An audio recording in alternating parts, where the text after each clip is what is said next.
মনে করেছিল যে আমি যা বলবো আমার কথায় দেশ চলবে, অন্য কোন দল মত চলবে না। আওয়ামী লীগ, শেখ পরিবার তার দলের কর্তৃত্বে ব্যবসা বাণিজ্য, রাজনীতি, দল, নির্বাচন, ভোট, লেখাপড়া, অধিকার সবকিছু তার হাতের মুঠে এসে কর্তৃত্ব করতে চেয়েছে। 15 বছরের দেশের বিএনপি, জামাত ইসলামী, অন্যান্য আন্দোলন সহ সবাই আমরা আন্দোলন করেছি ভোটাধিকারের জন্য। কেন হলো? আমরা এটার জন্য দুঃখিত। জানমালের নিরাপত্তা ব্যাপকভাবে এই 3 দিনে প্রায় 35টি জেলায় বিভিন্ন ব্যক্তির বাড়ি ঘর আক্রান্ত হয়েছে, হামলার শিকার হয়েছে। খুনি হাসিনা দিল্লি থেকে, ভারত থেকে বারবার উস্কানি দিচ্ছেন। উনি অডিও বক্তব্য দেবেন, উনি দেশে আসবেন, উনি বলে আমি ভারতের বর্ডারের কাছে আছি, যে কোনো সময় ঢুকে পড়বো।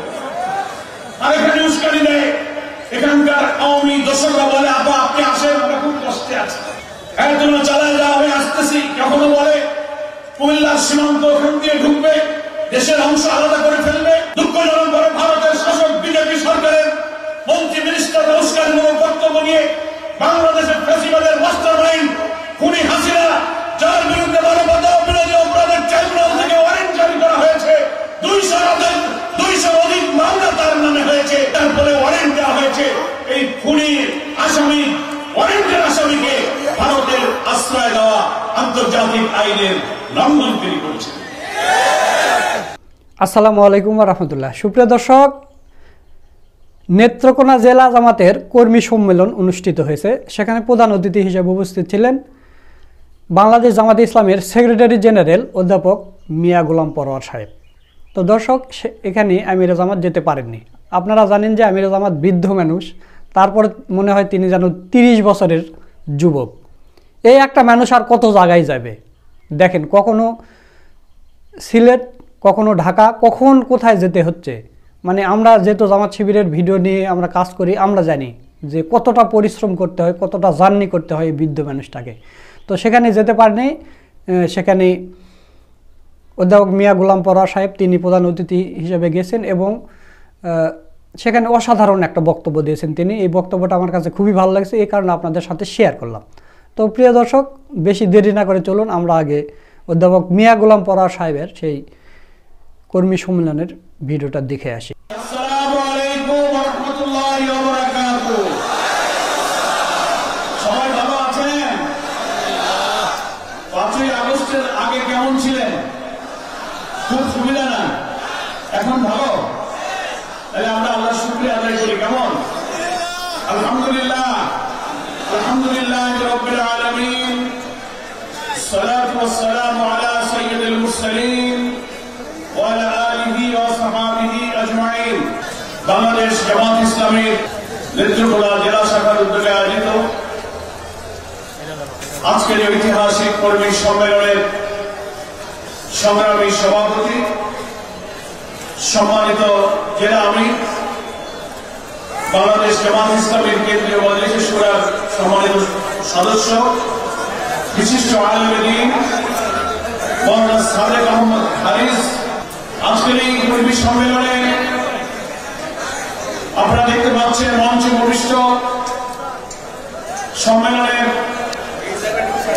সম্মানিত বিশেষ অতিথি, ঢাকা থেকে আগত আমাদের কেন্দ্রীয় প্রচার বিভাগের এবং মিডিয়া বিভাগের সংগ্রামী সেক্রেটারি, নির্বাহী পরিষদের সদস্য, এই বৃহত্তর ময়মনসিংহের কৃতি সন্তান সংগ্রামী জননেতা মতিউর রহমান আকন, আমাদের আজকের এই অনুষ্ঠানের সম্মানিত বিশেষ অতিথি, কেন্দ্রীয় গণপরিষদের সদস্য, ময়মনসিংহ অঞ্চলের সাংগঠনিক সেক্রেটারি ও অঞ্চল পরিচালক, বিশিষ্ট শিক্ষাবিদ ডক্টর সাহুল হক ফারুকি, আমাদের আজকের এই সভামঞ্চে উপস্থিত কেন্দ্রীয় গণপরিষদ সদস্য জননেতা মঞ্জুরুল ইসলাম ভুইয়া, যিনি আমাদের শহীদ কাফেলা ইসলামিক ছাত্র শিবিরের সাবেক সেক্রেটারি জেনারেল।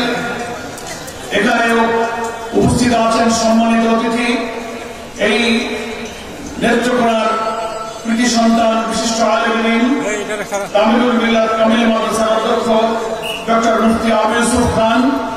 আপনারা দেখতে পাচ্ছেন এই মঞ্চে উপস্থিত আছেন আমাদের জামাত ইসলামীর ময়মনসিংহ সাংগঠনিক অঞ্চল টিমের সদস্যবৃন্দ, পার্শ্ববর্তী জেলা জামালপুর, শেরপুর, কিশোরগঞ্জ সহ বিভিন্ন জেলার সম্মানিত আমির এবং নেতৃবৃন্দ, এখানে আমাদের মাঝে আরো উপস্থিত হয়েছেন বিভিন্ন সমমনা রাজনৈতিক দলের সম্মানিত নেতৃবৃন্দ, উপস্থিত আছেন সাংবাদিক বন্ধুগণ, মুআজ্জাজ উলামায়ে কেরাম এবং এই নেত্রকোনা জেলার 10টি উপজেলা থেকে দূর দূরান্ত থেকে সকাল থেকে আজকের এই কর্মী সম্মেলনে যারা কষ্ট করে উপস্থিত হয়েছেন, সেই সম্মেলনে উপস্থিত আমার প্রিয় কর্মী ভাই ও বোনেরা, আপনারা আল্লাহ শুকরিয়া আদায় করেছেন এবং বলেছেন যে দীর্ঘ একটি কালো যুগ আমরা পার করেছি। অত্যাচার, জুলুম, নির্যাতন, কর্তৃত্ববাদী শাসন, অর্থনীতিতে লুটপাট, গণতান্ত্রিক অধিকার, ভোটাধিকার, ইসলামী মূল্যবোধ, আমাদের জাতিসত্তা, আমাদের স্বাধীনতা, আমাদের অখণ্ডতা, মানুষের সাম্য, সামাজিক মর্যাদা, সুবিচার, বিচারিক ব্যবস্থা, সব কিছুকে এই 16-17 বছরে আওয়ামী ফ্যাসিবাদী শাসক, কর্তৃত্ববাদী শাসক, দাম্ভিক অহংকারী শাসক, হত্যা, খুন, গুম, ক্রসফায়ার এবং আয়না ঘরের মাস্টার মাইন্ড খুনি শেখ হাসিনা, সে সব কিছু তছনছ করে দিয়ে বাংলাদেশের মানুষের সুখ, শান্তি, স্বাচ্ছন্দ্য, নিরাপত্তা সে কেড়ে নিয়েছিল। কিন্তু আমাদের প্রিয় জন্মভূমি বাংলাদেশের নতুন প্রজন্মের বীর সন্তানেরা এক অসাধারণ অভ্যুত্থানের মধ্য দিয়ে সেই কর্তৃত্ববাদী ফ্যাসিবাদী শাসনের অবসান ঘটিয়েছে। আমরা সেই মহান আল্লাহ তাআলার কাছে শুকরিয়া আদায় করব, যিনি 18 কোটি মানুষের এই কলিজার টুকরা সন্তানদেরকে বুকের মধ্যে অদম্য সাহস দিয়েছিলেন, দুহাইহীন চেতনা দিয়েছিলেন। ফ্যাসিবাদের বুলেটের সামনে আবু সাইদ মুগ্ধরা বুক পেটে গুলি খেয়ে হাসিনাকে পরাজিত করে বাংলাদেশকে বিজয়ী করেছিল। আমাদের আজকের নেত্রকোনার এই মুক্তারপুর মাঠের ঐতিহাসিক কর্মী সম্মেলনে, এই বিশাল সম্মেলনে আমি শুনতে পেরেছি সভাপতির কাছে, নেত্রকোনার ইতিহাসে এটাই হচ্ছে জামাতের সবচেয়ে বড় কর্মী সম্মেলন। আপনারা কি এর আগে এত কর্মী সম্মেলন করতে পেরেছেন? 5 জন লোক বাসায় বসে জামাতের লোকেরা কথা বলতে পারে না, কি বলেন ঠিক কিনা?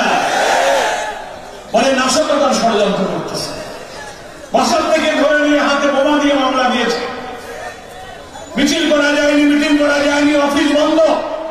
এই শুধু নেত্রকোনা নয়, সারা বাংলাদেশে বিরোধী রাজনৈতিক দলে বিএনপি, জামাত, ইসলামী আন্দোলন, রাজনৈতিক সমস্ত নেতৃবৃন্দের উপরে অত্যাচারের স্টিম রোলার চালিয়ে কারাগারে আলে মোলামা রাজনৈতিক নেতৃবৃন্দকে কারারুদ্ধ করে ডান্ডাবাড়ি পরিয়ে, হাত করা পরিয়ে নিষ্ঠুর নির্যাতন তাদের উপরে চালিয়েছে। এটা হচ্ছে সেই বর্বর ফ্যাসিবাদী শাসনের কালো যুগ আমরা পার করেছি। আমরা ভুলে যাইনি নিরীহ নিরপরাধ বাংলাদেশের বরেণ্য আলেম রাজনীতিবিদদেরকে সাজানো, বানানো, মিথ্যা মামলা দিয়ে বৃদ্ধ বয়সে 70, 75, 80, 90, 92 বছর বয়সে কারাগারে রুদ্ধ করে ফাঁসি দিয়ে ঝুলিয়ে হত্যা করা হয়েছে। এই জুলুমের বিচার আল্লাহ করবেন না? আখিরাতে তো আছে, দুনিয়াও আল্লাহ তাআলা পাপীদেরকে কিছু সময়ের জন্য ঠিলা দেন, কিন্তু চূড়ান্তভাবে ছেড়ে দেন না। দুনিয়াতে অনেক সময় দাম্ভিক অহংকারী শাসকের করুণ নির্মম পরিণতি ভোগ করতে হয়। শেখ হাসিনার কপালে তাই ঝুঁকেছে, কি বলে ঠিক আমার প্রিয় ভাইরা? সেজন্য আমরা আল্লাহ তাআলার এই নিয়ামতের জন্য শুকরিয়া আদায় করব, যাদের রক্তের বিনিময়ে আমরা এই নতুন বাংলাদেশ, অনেকে বলেন দ্বিতীয় স্বাধীনতা আমরা অর্জন করেছি। প্রায় 2000 ছাত্র জনতা জীবন দিয়েছে, 30,000-এর উপরে ছাত্র জনতা আহত হয়েছে, কারো চোখ নাই, পা নাই, কান নাই, গুলিতে মগজ বেরিয়ে গেছে, চোখ ছুটে চলে গিয়েছে দেশে বিদেশে, ঢাকায়, হাসপাতালে, বাড়িতে তারা এখনো আঘাতের ক্ষত চিহ্ন নিয়ে তারা আহাজারি করছে। স্বজনের অশ্রু যেমন শুকায়নি, শহীদের রক্ত তখনও শুকায়নি। ফলে এই নতুন অর্জিত স্বাধীনতা, এই নতুন বাংলাদেশের নির্মাণের পিছনে যাদের রক্ত ছিল, যাদের অবদান ছিল, আত্মত্যাগ ছিল, আজকের এই নেত্রকোনার এই কর্মী সম্মেলন, সারা বাংলাদেশে আমরা রাজনৈতিক দলের নেতৃবৃন্দ অবাধ বাধাহীন পরিবেশে সভা সমাবেশের যে অধিকার পেয়েছি, মুক্ত জীবন পেয়েছি মহান আল্লাহর রহমত আর এই সব সোনার সন্তানদের ব্যয় এবং কোরবানি চলে ঐতিহাসিক অবদান। আপনারা হয়তো জানেন বাংলাদেশের এই সীমান্তবর্তী জেলা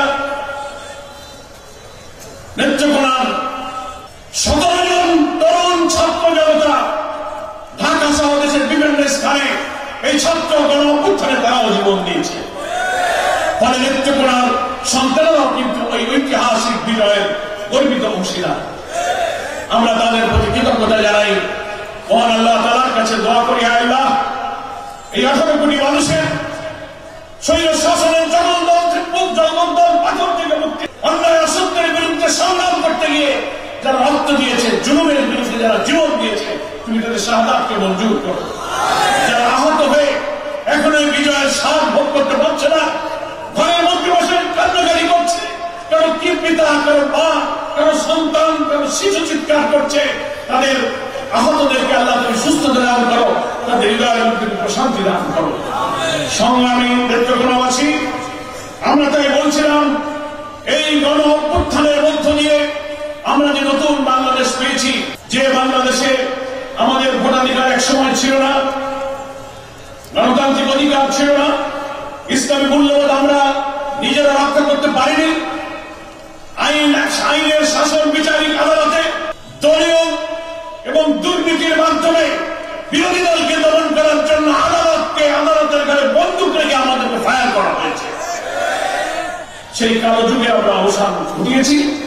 আমাদেরকে এখন এই রক্তের ঋণ শোধ করতে হবে। কি বলেন, ঠিক কিনা? এই 5 আগস্টের যে বিশাল গণ অভ্যুত্থান ছিল, আপনারা নেত্রকোনায় বসে দেখেছেন, আমরা ঢাকায় দেখেছি। আমরা অনেক নেতৃত্ব তখন কারাগারে ছিলাম। আমাকেও 20 জুলাই আন্দোলনের উত্তর সময়ে আমার ঢাকার বাসায় ডিবি পুলিশ ঘেরাও করে আমাকেও কারাগারে নিয়ে গেল। আমাদের কেন্দ্রীয় নেতা ডাক্তার আব্দুল মোহাম্মদ তাহের, জামাতের অনেক নেতা, এখানে সামিউল হক ফারুকী, অনেক নেতৃত্ব রাজধানীর কেন্দ্রীয় কারাগারে, বিএনপি, জামাত, আলেম ওলামা সব আমরা কারাগারে আছি। 5 আগস্টের 4 আগস্ট 3 আগস্ট আমরা কারাগারে বসে শুনতে পাচ্ছি সারা বাংলাদেশের 18 কোটি মানুষ ফ্যাসিবাদের বিরুদ্ধে উত্তাল আন্দোলনের ঢেউ তুলেছে। আগুন চলছে রাজধানী ঢাকা সহ শহরে, নগরে, গ্রামে, বন্দরে হাসিনার বিরুদ্ধে উত্তাল আন্দোলন শুরু হয়েছে। আমরা কারাগারে বসে টেলিভিশনের পাশে 5 তারিখ সকালে শুনতে পেলাম কিছুক্ষণের মধ্যে সেনাপ্রধান ভাষণ দেবেন। আমরা অপেক্ষা করতে থাকলাম। 12টা, 1টা, 2টা দেরি হয়, সব কথা জেল থেকে বুঝতে পারি না। কিছুক্ষণের মধ্যে টেলিভিশনের স্ক্রিনে দেখা যাচ্ছে কিছুক্ষণ আগে ঢাকার গণভবন থেকে শেখ হাসিনা এবং তার বোন রেহানা হেলিকপ্টারে করে ভারতে পালিয়ে গেছে। আলহামদুলিল্লাহ, আমরা আল্লাহর শুকরিয়া আদায় করলাম। কারাবন্দী নির্যাতিত প্রায় 10,000 কারাবন্দী ঢাকার কেন্দ্রীয় কারাগারে আল্লাহর সামনে শুকরিয়া এবং সেজদায় পড়ে গেলাম। একে অপরকে জড়িয়ে ধরে আমরা অস্ত্রসিক্ত। শেখ হাসিনা মনে করেছিল যে আমি যা বলবো আমার কথায় দেশ চলবে, অন্য কোন দল মত চলবে না। আওয়ামী লীগ, শেখ পরিবার তার দলের কর্তৃত্বে ব্যবসা বাণিজ্য, রাজনীতি, দল, নির্বাচন, ভোট, লেখাপড়া, অধিকার সবকিছু তার হাতের মধ্যে এসে কর্তৃত্ব করতে চেয়েছে। 15 বছরে দেশের বিএনপি, জামাত, ইসলামী অন্যান্য আন্দোলন সহ সবাই আমরা আন্দোলন করেছি ভোটাধিকারের জন্য। কেন হলো? আমরা এটার জন্য দুঃখিত। জানমালের নিরাপত্তা ব্যাপকভাবে এই 3 দিনে প্রায় 35টি জেলায় বিভিন্ন ব্যক্তি বাড়ি ঘর আক্রান্ত হয়েছে, হামলা শিকার হয়েছে। খুনি হাসিনা দিল্লি থেকে, ভারত থেকে বারবার উস্কানি দিচ্ছেন। উনি অডিও বক্তব্য দেবেন, উনি দেশে আসবেন, উনি বলে আমি ভারতের বর্ডারের কাছে আছি, যে কোনো সময় ঢুকে পড়ব।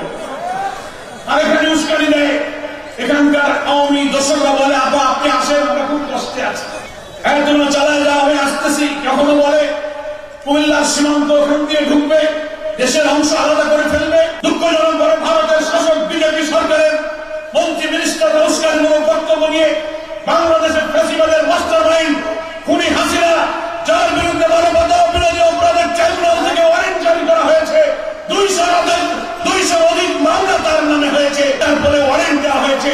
এই খুনির আসামি, ওয়ারেন্টের আসামিকে ভারতের আশ্রয় দেওয়া আন্তর্জাতিক আইনের লঙ্ঘন তিনি করেছেন। গত গতকালকে আমরা পরশুদিনকে দেখলাম ভারতের পররাষ্ট্র মন্ত্রণালয়ের মুখপাত্র রণধীর জয়সওয়াল যখন বাংলাদেশ সরকারের পক্ষ থেকে বলা হচ্ছে হাসিনা উস্কানির কারণে এখানে অরাজকতা হচ্ছে, যেখানে সেখানে হামলা আক্রমণ হচ্ছে, ছাত্র জনতা বিক্ষুব্ধ হয়ে উঠছে, সামাল দেওয়া যাচ্ছে না, নিয়ন্ত্রণ করেন ভারতকে যখন বলা হলো, দিল্লিতে বাংলাদেশের ভারপ্রাপ্ত হাই কমিশনার নুরুল ইসলামকে ডেকে পররাষ্ট্র মন্ত্রণালয় থেকে বলে দেওয়া হলো হাসিনার এই বক্তব্য বইটার জন্য ভারত দায়ী নয়, ভারতের সাথে কোনো সম্পর্ক নাই। আমরা এই কথার নিন্দা জানাই, ভারতের জন্য দায়ী, কারণ তুমি কেন খুনি হাসিনাকে তুমি আশ্রয় দিলে। আর ভারত থেকেই তো ভারতের প্রযুক্তি ব্যবহার করে শেখ হাসিনা এইসব বক্তব্য দিচ্ছে, কি বলেন ঠিক কিনা? ফলে পররাষ্ট্র মন্ত্রণালয়ের মুখপাত্র জয়সওয়াল আপনি যে বক্তব্য দিচ্ছেন হাসিনার বক্তব্যের সাথে ভারতের কোনো সম্পর্ক নাই, এই কথাটা অসত্য কথা। বিশ্বের এত বড় একটা গণতান্ত্রিক দেশ বলে পরিচিত দেশের পররাষ্ট্র মন্ত্রণালয়ের মুখপাত্রের এই বক্তব্যের সাথে ভারতের রাষ্ট্রীয় নীতির কোন মিল নেই। এর জন্য ভারতের পররাষ্ট্র মন্ত্রণালয় আমরা কোন রাষ্ট্র, কোন দেশ, কোন জনগণকে দায়ী করি না, কিন্তু ভারত শাসন করছে যে বিজেপি চরম সাম্প্রদায়িক প্রতিক্রিয়াশীল একটি রাজনৈতিক দল হচ্ছে বিজেপি। তার শাসক গোষ্ঠী শেখ হাসিনাকে আশ্রয় দিয়ে বাংলাদেশে আরেকটি সাম্প্রদায়িক দাঙ্গা বাঁধিয়ে নৈরাজ্য সৃষ্টি করে হাসিনাকে আবার এখানে আমরা ষড়যন্ত্র করছি। ফলে আপনি যে বললেন হাসিনার এই বক্তব্যের জন্য ভারত দায়ী নয়, আন্তর্জাতিক ভাবে এ কথা অসত্য প্রমাণিত, কারণ আপনার আশ্রয়ে আপনার দুধ কলা খেয়ে তিনি ওখানে বড় হইতেছেন। আপনার মিডিয়া, আপনার প্রযুক্তি ব্যবহার করে তিনি বক্তব্য দিচ্ছেন, তো কেন আপনি দায়ী হবেন না? আপনি এই কথা প্রত্যাহার করবেন এবং ওখানে বসে আমাদের অখণ্ডতা, আমাদের রাজনৈতিক স্থিতিশীলতা, আমাদের অভ্যন্তরীণ রাজনীতি সম্পর্কে একজন খুনের মাস্টারমাইন্ড, মানবতা বিরোধী অপরাধ ট্রাইব্যুনাল থেকে যার বিরুদ্ধে ইন্টারপোলে ওয়ারেন্ট জারি করা হয়েছে, এমন একজন অপরাধীকে আপনি আশ্রয় দিয়ে দেশকে ওই নৈরাজ্যকর করার কাজে আপনি তাকে সাহায্য করতে পারেন না। আমরা দেশবাসীকে আহ্বান জানাবো, 35টির মতো জেলা এবং তার বেশি জায়গায় যে সমস্ত ঘটনা ঘটেছে আমাদেরকে শান্ত থাকতে হবে।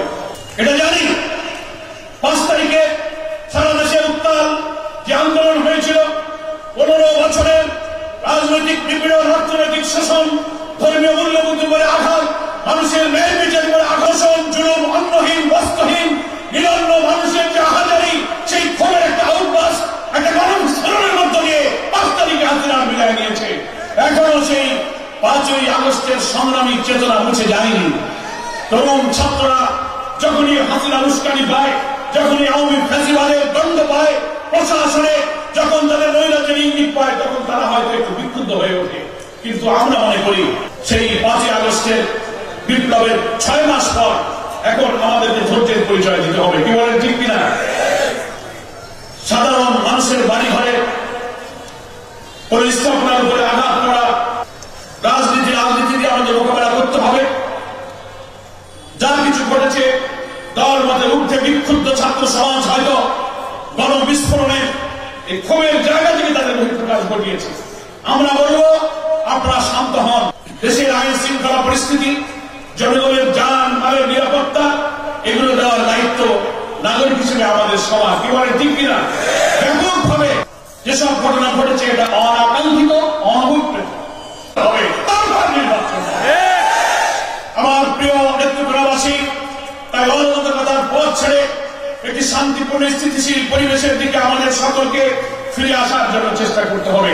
আমরা সেই জনগণের মাঝে, জনগণকে নিয়ে শহীদদের রক্তের ঋণ দায় শোধ করার জন্য নতুন বাংলাদেশ বিনির্মাণের যে স্বপ্ন আমাদের শহীদরা দেখেছিল, আমাদের প্রিয় নেতা বাংলাদেশ জামাত ইসলামীর আমির, যিনি বাংলাদেশের রাজনীতিতে সবচেয়ে আলোচিত, সবচেয়ে নন্দিত মানবিক নেতা ডাক্তার শফিকুর রহমান, বাংলাদেশের 18 কোটি মানুষ যাকে এক নজর দেখার জন্য, যার বুকের কথা শোনার জন্য যেখানে তিনি যাচ্ছেন লক্ষ লক্ষ মানুষ তার কাছে এসে ঝাঁপিয়ে পড়ছে তার বক্তব্য শোনার জন্য।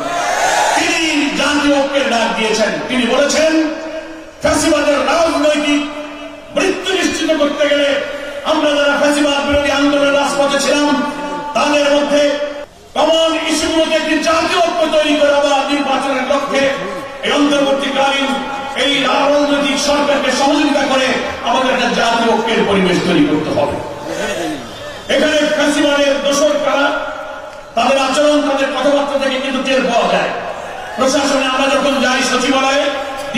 এসপি, ইউনো, থানা ওসি, এসআই প্রশাসনে গেলেই তাদের আচরণে বোঝা যায় অনেকের কথার মধ্য দিয়ে ফ্যাসিবাদের গন্ধ আসে এখনো। এই প্রশাসনের সব জায়গাগুলো পরিষ্কার করুন। যে অবাধ নিরপেক্ষ নির্বাচনের জন্য 1 সাগরে রক্ত গেল, হাজার হাজার জীবন গেল, 2 মাস 6 মাস আগে হলো কি পরে হলো, নির্বাচনের দিন আমাদের কাছে গুরুত্বপূর্ণ নয়, নির্বাচন নিরপেক্ষ হবে কিনা সেটাই হচ্ছে গুরুত্বপূর্ণ।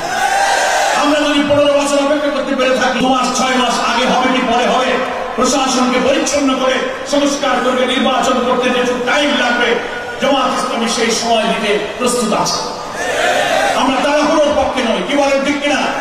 আমরা ডক্টর প্রফেসর ইউনূস অন্তর্বর্তীকালীন সরকারের প্রধানকে বলতে চাই, আপনি নির্বাচনের জন্য যে সম্ভাব্য একটা ডেডলাইন আইডিয়া দিয়েছেন, একবার আপনি বলেছেন এই বছরের ডিসেম্বরের মধ্যে হতে পারে, আবার বলেছেন আগামী বছরের অর্ধাংশের মধ্যে হতে পারে। ঠিক আছে, আপনার দেওয়া এই ডেডলাইনের মধ্যে সংস্কার সম্পন্ন করুন, খুনিদের বিচার নিশ্চিত করুন, তারপর নির্বাচনের ডেডলাইন আপনি ঘোষণা করুন।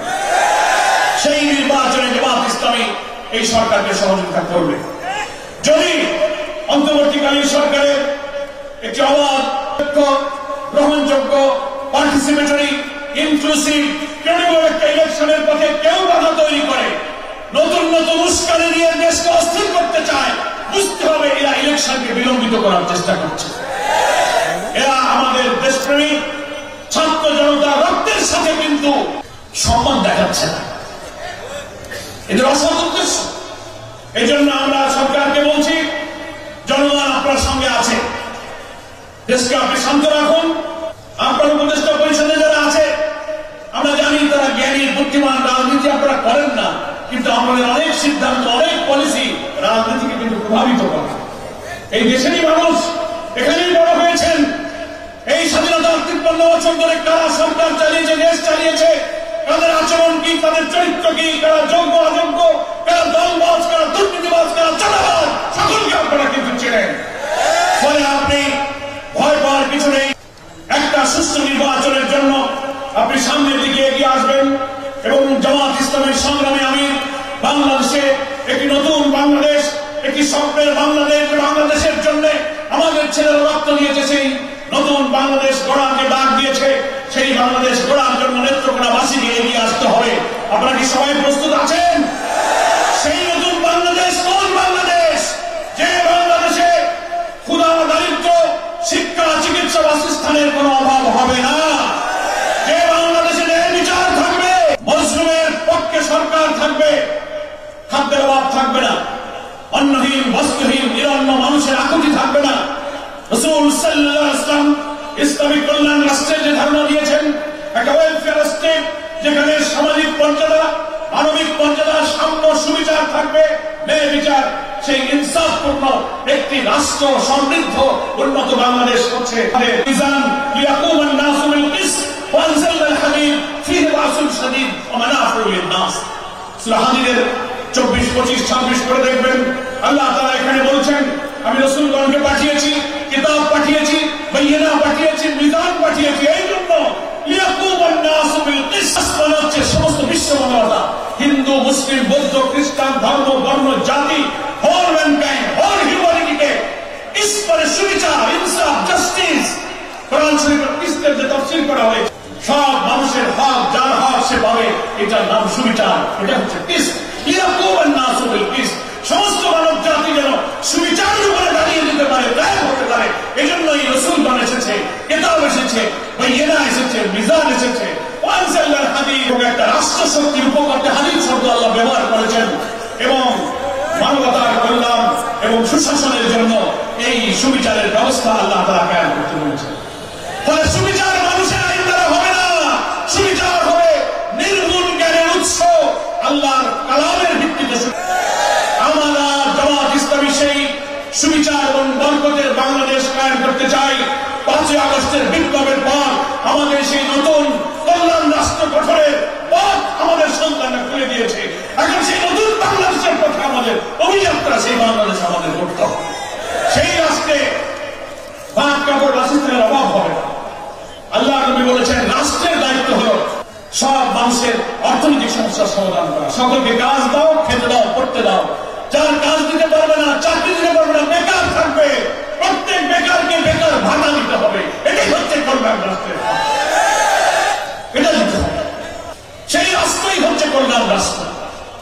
আল্লাহ তাআলা কোরআন মধ্যে সূরা আরাফের মধ্যে বলেছেন, ওয়ালাউ আন্না আহলাল কুরা আমানু ওয়াত্তাকাউ লাফাতাহনা আলাইহিম বারাকাতিন মিনাস সামাই ওয়াল আরদ। কোন জনপদের মানুষ যদি আল্লাহর উপর ঈমান আনার পর আল্লাহকে ভয় করে, আল্লাহকে নির্বাহহীন ভয় করে যদি রাষ্ট্র গঠন করতে পারে, লাফাতাহনা আলাইহিম, আমি সেই জাতির জন্য খুলে দেব বারাকাতিন মিনাস সামাই ওয়াল আরদ, আকাশ এবং পৃথিবীর সমস্ত বরকতের দরজা আমি সেই জাতির জন্য, সেই জনপদের জন্য আমি খুলে দেব। সুবহানাল্লাহ ওয়া বিহামদিহি। ফলে আমরা সেই বরকতের বাংলাদেশ, যে বরকতের বাংলাদেশে আসমান থেকে এবং জমিন থেকে বরকত উত্থিত হবে, শর্ত হলো আল্লাহকে ভয় করতে হবে। রাষ্ট্রপতি, প্রধানমন্ত্রী, এমপি, মন্ত্রী, চেয়ারম্যান, ওসি, ইউনো মেম্বার, তারা তাদের দায়িত্ব পালনে আল্লাহকে ভয় করবে, আল্লাহর জবাবদিহিকে ভয় করবে, তাহলে আর কোনো অন্যায় থাকবে না। এটাই হচ্ছে ইসলামী কল্যাণ রাষ্ট্র। আমরা সেই কল্যাণ রাষ্ট্র কায়েমের জন্য জাতীয় ঐক্যের পথে হিন্দুদেরকে আহ্বান জানাই। অনেকে অপপ্রচার করে ইসলামের কল্যাণ রাষ্ট্র হলে হিন্দু ভাইদের মধ্যে অসুবিধা হবে না। আমি হিন্দু ভাই যারা এখানে আছেন তাদের শুভেচ্ছা জানিয়ে বলতে চাই, বিদায় হাজের ভাষণে মহানবী তার রাষ্ট্র শাসনে হিন্দু এবং মুসলিম সব ধর্মাবলম্বীদের এক সাম্য অধিকারের তিনি বাণী শুনিয়ে দিয়ে, মুসলিম রাষ্ট্র শাসকের অধীনে সব ধর্ম বর্ণের লোকেরা যারা থাকবে, আল্লাহ নবী বলেছেন তারা হচ্ছে মুসলিম শাসকের এবং মুসলমানদের জন্য আমানত স্বরূপ।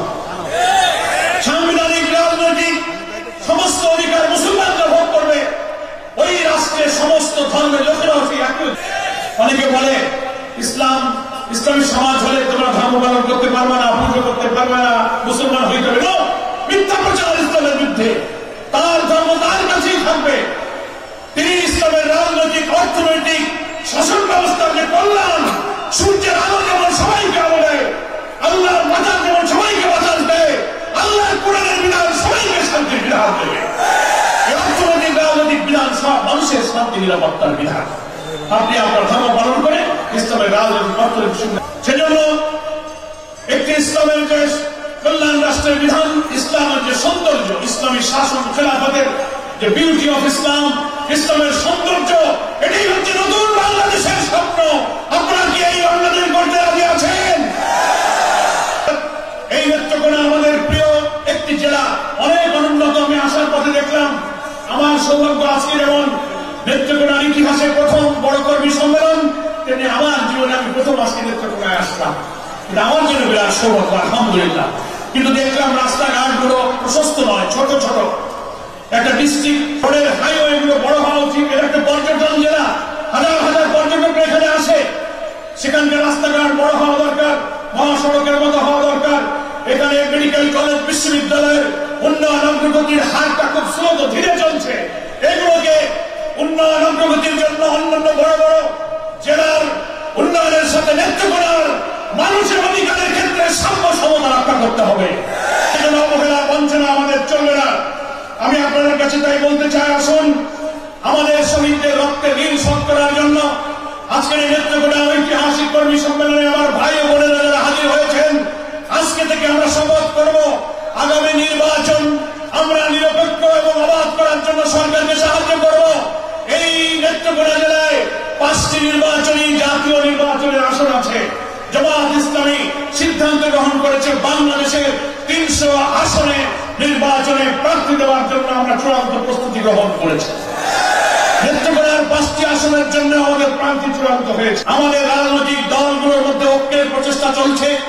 ইসলামী দলগুলোর মধ্যে অতীতের যে কোনো সময়ের চেয়ে মতপার্থক্য জায়গায় রেখে মুসলিম উম্মার কমন ইস্যুতে আসনগুলোতে একটা নির্বাচনী ঐক্যের পরিবেশ তৈরি করে ঐক্যবদ্ধ নির্বাচনে এবার আমরা মুসলিম উম্মার আকাঙ্ক্ষাকে পূরণ করতে চাই।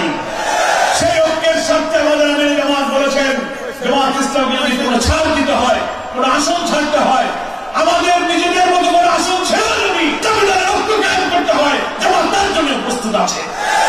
আমরা সব আসনে প্রস্তুতি যেমন নিচ্ছি, তেমনি ঐক্যের প্রয়োজনে জামাত যে কোনো ছাড় দিতেও প্রস্তুত আছে। কথা আমার বুঝতে পেরেছেন আপনারা? সেই জন্য ইসলামী দল ফ্যাসিবাদ বিরোধী রাজনৈতিক আন্দোলনে আমরা ছিলাম, সেই সব রাজনৈতিক দলের যে কোনো গ্রহণযোগ্য ঐক্যের পরিবেশ তৈরি হলে একটি ঐক্যবদ্ধ নির্বাচনের মাধ্যমে আওয়ামী ফ্যাসিবাদকে আমরা বাংলাদেশ থেকে রাজনৈতিক ভাবে চির বিদায় জানাতে চাই। আসুন, আমি আমার বক্তব্য আর দীর্ঘায়িত করবো না। একটার সময়, আজানের সময় আপনাদের কৃতজ্ঞতা জানাই। দূর দূরান্ত থেকে এই সকালবেলা অনেক জায়গায় সামিয়ানা নাই, রোদে কষ্ট করে দাঁড়িয়ে বক্তব্য শুনছেন। মা বোনেরা পাশের কলেজের মাঠে আছেন। আপনাদের মাধ্যমে আপনাদের প্রত্যেকের পরিবারের কাছে আমাদের জামাত ইসলামের আমিরের পক্ষ থেকে সালাম এবং দোয়া দরখাস্ত রইল। নেতৃত্বদান এই সংগঠন আজকে যে জাগরণ তৈরি করেছে, এখান থেকে ভিত্তি করে ঘরে ঘরে জনগণকে কল্যাণ রাষ্ট্রের পক্ষে আগামী নির্বাচনে ঐক্যবদ্ধ করার জিহাদ এখন থেকে শুরু হলো। সবাই রাজি আছে? আমার আল্লাহ তাআলার কাছে আমাদের দুনিয়া আখিরাতের সমস্ত কল্যাণ কামনা করে এই সম্মেলনের সফলতার জন্য আল্লাহর শুকরিয়া আদায় করে আমি আমার বক্তব্য শেষ করছি। ওমা তাওফীকি ইল্লা বিল্লাহ, হাযা মা ইনদি ওয়াল ইলমু ইনদাল্লাহ, আলাইহি তাওয়াক্কালতু ওয়া ইলাইহি উনীব। আসসালামু আলাইকুম ওয়া রাহমাতুল্লাহি ওয়া বারাকাতুহু। দর্শক, আপনারা অধ্যাপক মিয়া গোলাম পরোয়ার সাহেবের কর্মী সম্মেলনের ভিডিওটা দেখলেন, তো তার কথাগুলো আপনাদের কাছে কেমন লেগেছে? যদি ভালো লাগে অবশ্যই ভিডিওটা বেশি বেশি করে শেয়ার করবেন, এবং আপনি এই ভিডিওটা কোন জায়গা থেকে দেখতেছেন এবং আপনি কোন দলের সাপোর্ট করেন সেটাও অবশ্যই কমেন্ট করে জানিয়ে দেবেন। আজকের ভিডিও এই পর্যন্তই। সকলকে ধন্যবাদ। আসসালামু আলাইকুম ওয়া রাহমাতুল্লাহ।